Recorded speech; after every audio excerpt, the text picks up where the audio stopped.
Hey guys, so today we're going to be doing a review and I wanted to do a first impressions video with you guys using the new, well not new, but new for me at least. It's the Becca Ultimate Coverage Complexion Cream. A few of you guys wanted me to do a review on this and let you guys know my thoughts and opinions about it and whether or not you think it's a product that you should buy. This is by Becca. It's one of her foundations. It's not a new foundation. She does have a few foundations that are out right now and have just released another one. But this is a medium to full coverage foundation and I was kind of intrigued by it. I've been looking at it for quite some time. I've been eyeing this one and then her other one, which is like the Ever Matte. Comes like in a smaller little chubbier size package. So if you guys really don't know a whole lot about this foundation, I'm going to go ahead and read to you guys on Sephora exactly what it says to do. It says that it's supposed to conceal imperfections, redness, hyperpigmentation, and uneven skin texture with this weightless light formula. It's ideal for any skin type and it's formulated with 21% pure pigment and 22% water, which will work in synergy to completely soften the appearance of blemishes and uneven skin texture. So, a little bit about this. The price for this one runs $44. You get just like barely over a fluid ounce of this. I ended up being given nude by the Sephora girl, so when I got home I was like a little mad because I was like, oh my gosh, it's gonna be like way too light for me. But in the Sephora description, it actually states that you should get a shade, at least one shade lighter than your actual shade that you would normally pick because the pigmentation is so rich in this formula. I wanted to do a first impressions with you guys, so we are going to jump into the video. I'm going to show you guys my face bare and then me applying it as well as talking to you guys through the first impressions. So let's go in and jump in and get started. Alright you guys, so today I'm going to be testing out the Becca. This is the Becca Ultimate Coverage Complexion Nude Cream. I've already primed my face. I went in with the NYX First Base Primer Spray. I just picked this up at Ulta. And then I did just prime underneath my eyes with the Smashbox Photo Finish Under Eye Primer as well as the Makeup Forever Skin Smoothing Primer. So I'm not going to be color correcting today because in the, in the description box of Sephora's website, this claims to be able to conceal imperfections, redness, hyperpigmentation, and uneven skin texture. Because it's supposed to conceal all of the stuff that I currently have or that I color correct, I figured that we were going to test this out to its full advantage and see just how it does. So I'm going to use my Sigma F80 Kabuki brush today to apply this. It says that you should only use about a pump because it's a very highly pigmented foundation. So this is one pump right here. I don't know that I'm going to need this much, but I'm just going to dot half of my face real quick. Can you guys hear that in the background? My son's watching Thomas and he loves Thomas. He's obsessed with him.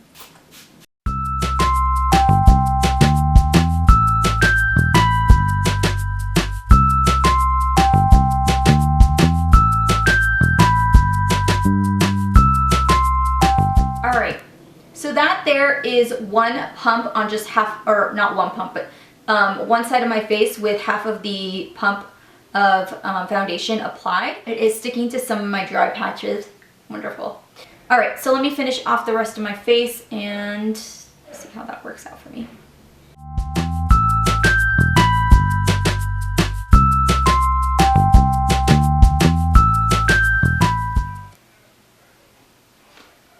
That covered up really well. Do you see how well that covered up? Wow, I'm pretty impressed with this, I gotta say. I actually don't feel like I would need another pump. I mean, it's covered up a majority of the pigmentation that you guys saw on my face. There is just a little bit of brown spots peeking through, but honestly, for the foundation and one pump that's really, really good, and I didn't color correct at all, there is just a little bit of spots that I can see peeking through on my forehead, but I didn't use as much product on my forehead as I did on my actual face. This is where I have most of my problematic area, so I tend to focus more of the foundation on this part of my face versus the top of my forehead because that's not really a huge problem to me, so I don't like to put more product on a part of my face that doesn't need it. It is starting to settle in my fine lines, so I'm going to have to go ahead and set this pretty quickly.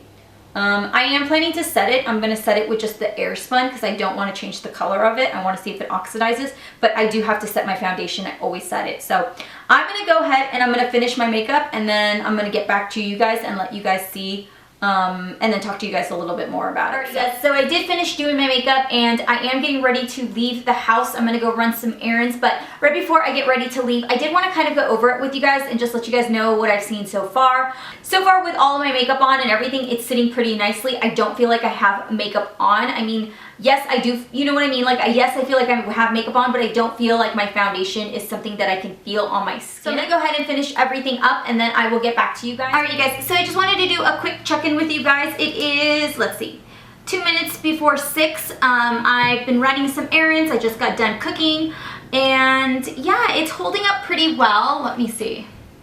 The only thing I've noticed so far is that just my forehead's a little greasy, but I haven't done any touch-ups or anything. So that's actually kind of normal. It is getting a little patchy just right in this little area, just right here. So let me zoom you in real quick and that way you guys can see a close-up of my face. All right, so as you guys can see real quick, I just want to do a quick little recap. Right here, it's starting to get a little like cakey. My forehead, pretty much everything is gone. It's just kind of all glow or sweat, if you want to call it. But right around here is where I'm starting to see it cake up pretty well. As far as like my blush and my highlight and everything go, it's holding up pretty well. I will give it that for being all the things that I've done today. It's done a pretty good job. I have not touched up or anything. So I'm going to finish having dinner. I'm going to finish doing a little bit of editing, and I'm going to come back in and give you guys my final thoughts on it and whether or not I think it's worth the price. And I'm probably going to fix this right here because this eyelash is just, it's ready. It's done. It gave up. So, alright, so you guys, so I will check back with you guys again here in another few hours. So I'm doing my last checkup with you guys. It is 8:05 right now. Can you guys see that? It's 8:05 and I just wanted to do a final checkup with you guys on my makeup before I give you guys my final thoughts on this. So pretty much this is what my face looks like. It's only been about 2 hours since I think I last checked up with you guys, and pretty much not much has changed. So anyways, I'm going to go ahead and zoom you guys back out because I'm sure you guys don't want to stay here and stare at my face this close for the entire rest of the review. So I'm going to go ahead and zoom you guys back out and I will give you guys my final thoughts on the foundation. So after almost, 11 hours, almost 12 hours, I would say it did pretty well for the amount of things that I did. I mean, I went outside, I ran some errands, picked up kids, did laundry, made dinner, kind of did just like my normal day routine, and it held up really well. I don't feel like it's heavy at all on the face. Honestly, I feel like I'm wearing somewhat of a light to medium finish for a foundation. It's very lightweight. I did have a little bit of transfer when I hugged my son. I got some of my makeup on his shoulder, right on his clothing. If I touched my chin or anywhere, if I touched my face, if you're like me and you're not supposed to touch your face, but every so often you just do it. Yes, there is a makeup transfer, so that is the one thing that I've noticed with this, but I will say for the longevity of it, it held up really well. If you're somebody that works in an office setting, I think this is going to hold up really well. Or if you're somebody who works 12-hour shifts to 14-hour shifts, I still feel like this is going to hold well, especially if you are somebody that prefers a medium to full coverage foundation. I think if you are somebody that loves medium to full coverage foundation, but you don't like the way it feels, I think that this would also work well for you because it doesn't have that really heavy feeling on the face. Final thoughts are, I'm really impressed with this foundation. I think it's a great foundation, but I feel like you need to have a really light hand with this. I also feel like if you don't have a light hand with this, this is going to be really cakey and it can really accentuate all those areas and problematic areas that you see. Do I feel like it minimized my pores alone? No, I don't feel like it did. I do feel like it really did a great job at concealing all of the redness and the uneven skin texture that I had. What else did it say it was supposed to do? Do I feel like it made my uneven skin texture less visible? No, not really. I don't think so. I don't see it being ever so changing more so than any other foundation that I've used before. Do I feel like it's a must-have? I feel like if you aren't happy with the current foundations that you currently have for medium to full coverage, I think this is a good investment to possibly try in. If you are somebody that likes Kat Von D foundation, I feel like it does have that same texture, but it's not as heavy as Kat Von D. So if you love that formula, but it's just too heavy, too thick, but you want something lighter, or you want a lighter feeling on your face, I would definitely give this a try. I think it's going to be something that that'll work out for you. Besides that, I hope you guys enjoyed this review. Please let me know if there's any other foundations that you guys want me to try out. I do want to do the Becca matte foundation. I know so many of you guys have been wanting me to do the Mark Remarkable foundation, and we've talked about this, and I'm just like, I want to try it so bad, but I am so nervous, and I do not want to spend almost $60 on a foundation. To me right now, that is ridiculously expensive. So, but if you guys really want to see it, give this video a thumbs up, and I will do that for you guys. Otherwise than that, thank you guys all so much for watching. I hope you guys enjoyed this video. Make sure to leave any comments or questions down below. Otherwise, I hope to see you guys all in my next video. If you guys haven't subscribed, you guys can do so by subscribing down below. There's a little red box. If you guys also want to follow me on my social media, I do tend to post more often there too. You guys can follow me on Instagram and Twitter, which will also be linked down below. So thank you guys all so much for watching. I love you guys, and I will see you guys all in my next video. Bye.